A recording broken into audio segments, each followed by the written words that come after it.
कौन है सूत्र?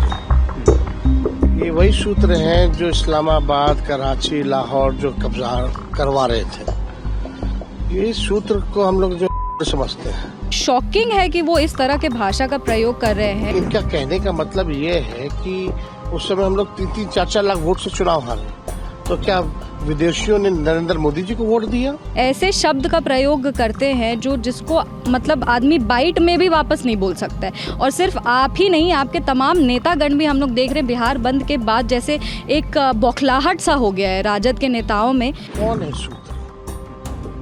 ये वही सूत्र हैं जो इस्लामाबाद, कराची, लाहौर जो कब्जा करवा रहे थे। ये सूत्र को हम लोग जो समझते हैं। और इस तरह की अगर कोई बात है भी तो आखिरी बार यूपी की सरकार में 2003 में SIR हुआ था। उसके बाद से अब तक जो है इतने साल हो गए और इन सालों में कई चुनाव हम लोगों ने देखा। नरेंद्र मोदी जी का 14 का भी चुनाव देखा, 19 का भी देखा और 24 का भी देखा।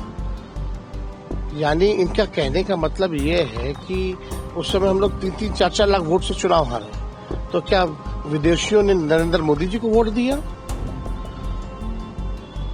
39 सीटें आई 40 में से, इस बार 30 सीटें आई एनडीए को, तो विदेशी यानी उनको वोट दे रहे लोकसभा के चुनाव में। बात ये खड़ा होता है कि 2005 के बाद से बिहार में किसकी सरकार है? एनडीए की सरकार है, बीजेपी की, नीतीश कुमार जी की सरकार है। 11 साल से केंद्र मंत्री कौन है? केंद्र में गृह मंत्री कौन है? 11 साल से देश का प्रधानमंत्री कौन है? मोदी जी हैं, अमित शाह जी हैं। तो ये गलती किसकी है फिर? यानी गलती तो इन्हीं एनडीए वालों की है। अगर किसी को अगर मिला भी है नागरिकता या वोटर लिस्ट में अगर नाम भी अगर जुड़ा है तो ये इनकी सरकार रिस्पॉन्सिबल है, नीतीश कुमार और मोदी जी रिस्पॉन्सिबल है, क्योंकि 20 साल से बिहार में सरकार इनकी है, 11 साल से केंद्र में इनकी सरकार है। और ये जितने चुनाव जीत करके ये लोग गए, सरकार बनाए, तो यानी सब फर्जी है। यानी ये कहना क्या चाह रहे हैं?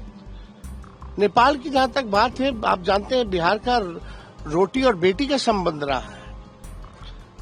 बिहार पुलिस में, बिहार मिलिट्री पुलिस में गोरखा लोग हैं, नेपाली लोग हैं। आर्मी में नेपाली लोग हैं, भारतीय सेना में नेपाली लोग हैं। वहां जाकर के नेपाल में आप प्रचार करते आइए बहाली हो रहा है, आइए हमारे सेना में जुड़िए। ये देखिए, असल में सुप्रीम कोर्ट ने जब से मामले को संज्ञान में लिया है और जब से इलेक्शन कमीशन को सलाह दी है, तब से इनके हाथ पैर फूले हुए हैं। क्यों नहीं मिस्टर ज्ञानेश कुमार जो है आगे आकर के सारी बातों को रखते हैं?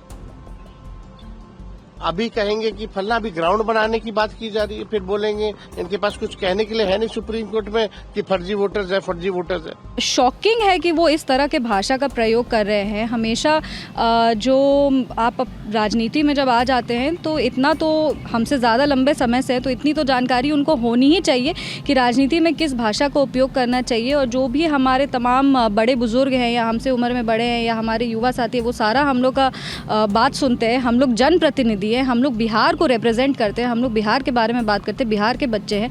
और जिस चाणक्य की धरती है उसमें आप जिसको लोग बिहार की अस्मिता को हम लोग जब बरकरार रखने का बात करते हैं, तब आप ऐसे शब्द का प्रयोग करते हैं जो जिसको मतलब आदमी बाइट में भी वापस नहीं बोल सकता है। और सिर्फ आप ही नहीं, आपके तमाम नेतागण भी हम लोग देख रहे हैं बिहार बंद के बाद जैसे एक बौखलाहट सा हो गया है राजद के नेताओं में।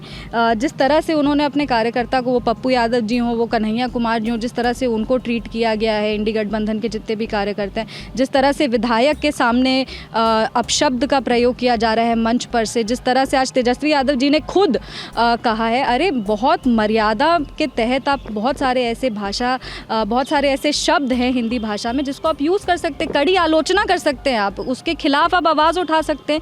इतने सारे शब्द हैं, लेकिन तब भी आप ये ऐसे शब्दों को यूज़ करते हैं मतलब हम लोग सब के लिए अपमानजनक है। आप सब ने हर बिहार युवा नेता का आज सर शर्म से झुका दिया। प्रभातखबर.com, विश्वास वही, रफ्तार नहीं।